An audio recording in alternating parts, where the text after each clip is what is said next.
Bryant, 17 years old, with the hunger, the motivation, and the desire to be the best possible basketball player that I can be. With the 13th pick in the 1996 NBA draft, the Charlotte Hornets select Kobe Bryant from Lower Merion High School in Pennsylvania.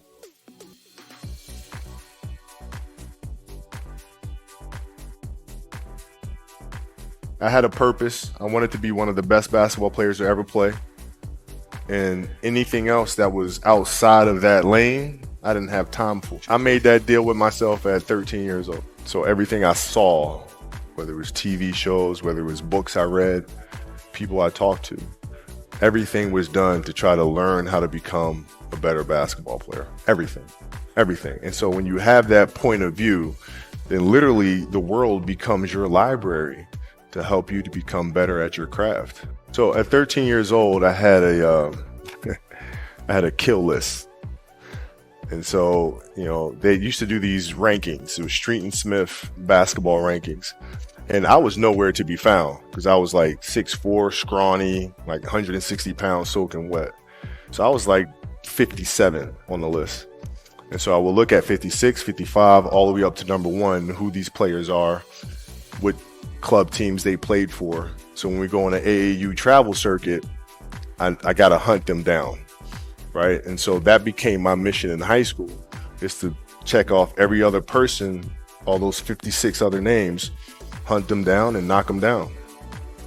You got to look at the reality of the situation. Like for me, it's not, you kind of got to get over yourself. Like, it's not about you, man. Like, okay, you feel embarrassed. You're not that important. Like, get over yourself. That's where you go. Get over yourself, right? Like, you're worried about how people may perceive you, and like you're walking around and it's embarrassing because you shot 5 air balls. Get over yourself, right? And then after that, it's okay, well, why did those air balls happen? Got it. High school, year before, we played 35 games, max, right? Week in between, spaced out, plenty of time to rest. In the NBA, it's back to back to back to back to back to back to back. I didn't have the legs. So you look at the shot, every shot was online. Every shot was online, but every shot was short. Right? I got to get stronger. I got to train differently. The weight training program that I'm doing, I got to tailor it for an 82 game season so that when the playoffs come around, my legs are stronger and that ball gets there. So I look at it with rationale and say, okay, well, the reason why I shot air balls is because my legs aren't there. I go, well, next year they'll be there. That was it. Done. So many guys tell stories about your work ethic. Yeah. What was really your work ethic like, and for how long did you stay disciplined? Well, I mean, every day. Since 20 years. It was an everyday process and trying to figure out strengths and weaknesses. For example, jumping ability. My vertical was a 40, it wasn't a 46 or 45. My hands are big, but they're not massive. Right, so you got to figure out ways to strengthen them so your hands are strong enough to be able to palm a ball and do the things that you need to do. Quickness, I was quick, but not insanely quick. I was fast, but not ridiculously fast.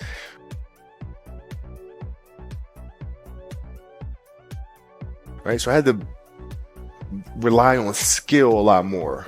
I had to rely on angles a lot more. I had to study the game a lot more. And but I enjoyed it though. So like from the time I can remember when I started watching the game, I studied the game and it just never changed. Technical question here. Let's see how you can answer this. Who would Shaq be if he had your work ethic? He'd be the greatest of all time.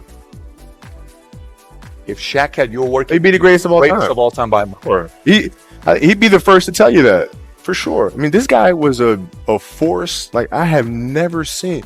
It was crazy. A guy at that size, generally guys at that size are a little timid and they don't want to be tall. They don't want to be big. Man, this dude he did not care. He was mean. He was nasty. He was competitive. He was vindictive. I wish he was in the gym. I would have had fucking 12 rings. What is the conversational life like with your wife and kids to say, listen, this is what I'm doing? How did that conversation go? Well, with the kids, it's different. So like the communication with our children is that Pops is working hard This is the level of attention to detail you need to have in everything you do. So it's setting the example. Same thing with my wife. My wife's a stay-at-home wife. It's the hardest job, man. Right? So she works really hard at that. I mean, it's, and so her attention to detail with that as well are examples for our children. And then for my wife, it's, she's as competitive as I am.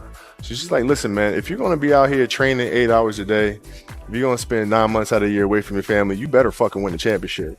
But it's a balancing act. And that's the thing that's important, is understanding that we have to have so much energy.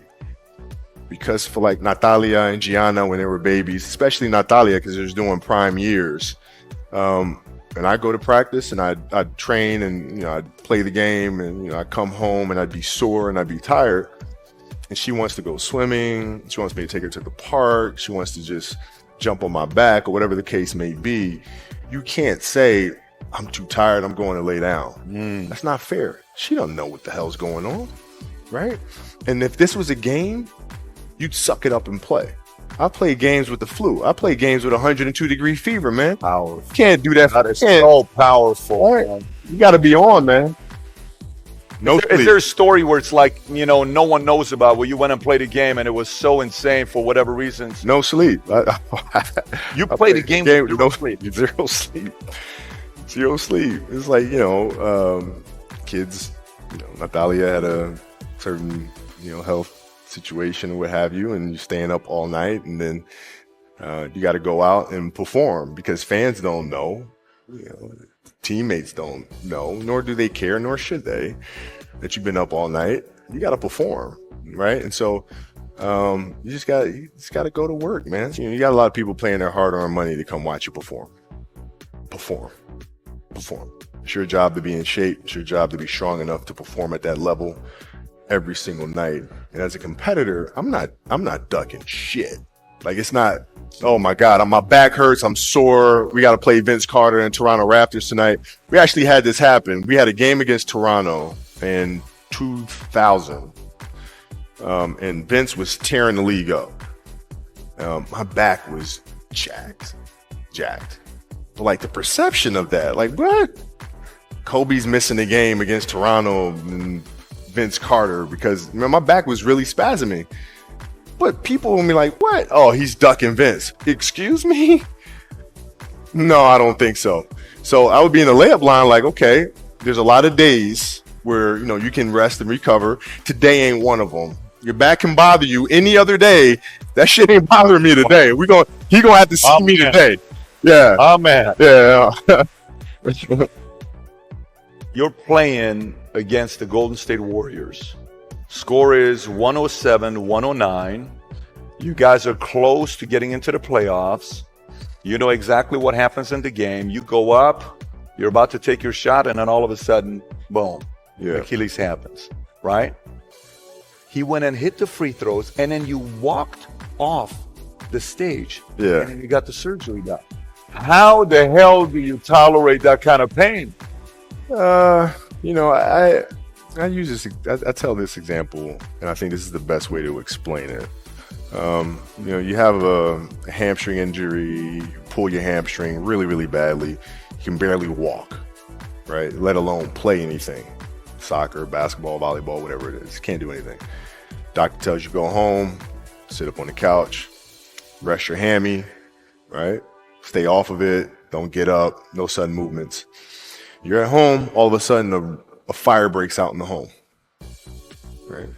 Your kids are upstairs, wife is wherever she may be, shit's going down, right? I'm willing to bet that you're going to forget about your hamstring. You're going to sprint upstairs. You're going to grab your kids. Make sure your wife's good. You're getting out of that house, right? Hamstring be damned. You're not going to feel your hamstring, right? And the reason is because the lives of your family are more important than the injury of your hamstring.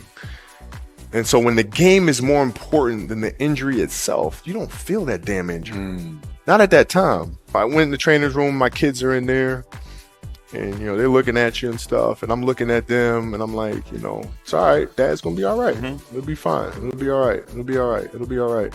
As a parent, you gotta set the example You got to set the example. This is another obstacle. This obstacle cannot define me. It's not going to cripple me. It's not going to be responsible for me stepping away for the game that I love. I'm going to step away on my own terms. And that's when the decision was made that, you know what? I'm doing it. I'm doing it. As parents, you got to lead by example. If you want your kids to do whatever it is they want to accomplish in life, you have to show them. You can't. You got to show them. And that's what I tried to do.